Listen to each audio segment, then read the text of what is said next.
สัญญาพี่มาขอคืนดีไหมโปรดให้อภัยพี่หน่อยนะที่ยอมรับผิดแล้วขวัญตาที่ทำบ้าเพราะรักตัว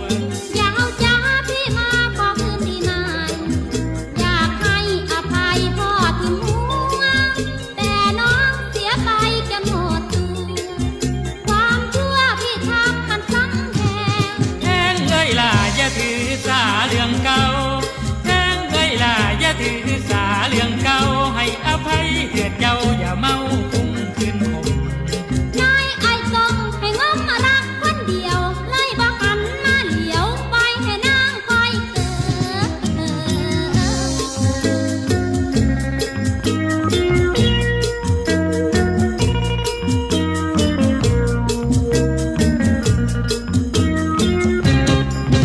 สัญญาน้องลืมแล้วนี่